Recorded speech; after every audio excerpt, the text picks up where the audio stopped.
Yes, 696, certainly going to be a big pain point for so many drivers over the next 2 years. That's right. 7 News Detroit has been warning you about this big project for weeks now, and the day is finally here. Crews will begin closing a portion of eastbound 696 at 9 this morning. Restoring the Ruther is not a new project, as many of you know. It started back in 2022 with work between I-275 and Losser. Last year, crews completed phase 1. Well, now it's time to begin phase 2, and crews will focus on a stretch from eastbound Losser to I-75. And then next year, work will shift to the westbound lanes, and it all should wrap up in 2027. 7 News Detroit's Brittany Toolish is joining us along I-696 this morning with MDOT to make sure drivers know exactly what to expect today.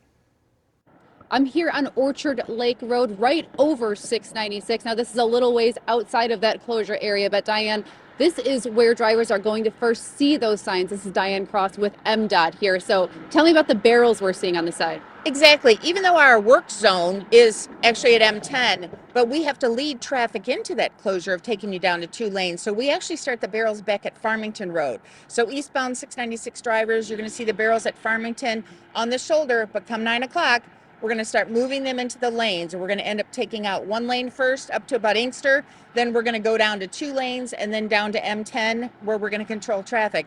But in order to prepare M10 and 696 for having new traffic patterns, we have to grind off the old pavement markings and put down new pavement markings, which means after 9 o'clock, we may be down to 2 lanes, we may be down to 1 lane, we may even have to close that exit ramp to M10 in order to do this.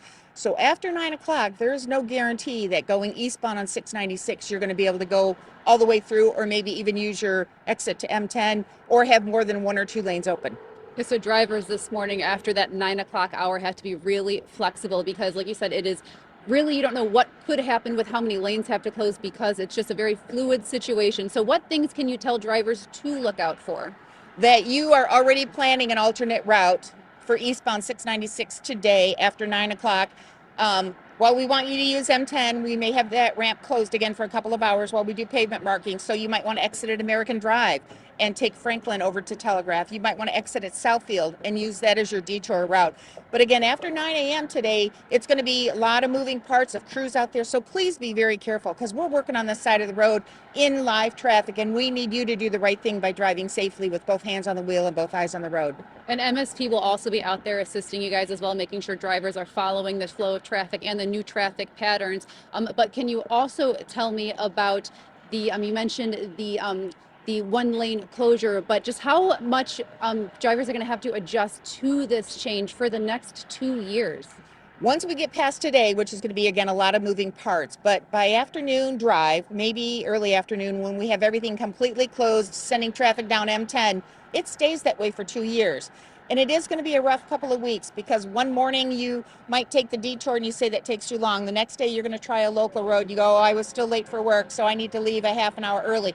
Everybody, and we're talking tens of thousands of drivers, are going to have to adjust their morning commute or afternoon if eastbound is their direction by either leaving early, planning a couple of alternate routes. But we live in an area that we have a lot of major roadways, right? So 696 is closed, we've got 96, we've even got 94, we've got M59. So we do have other freeway options.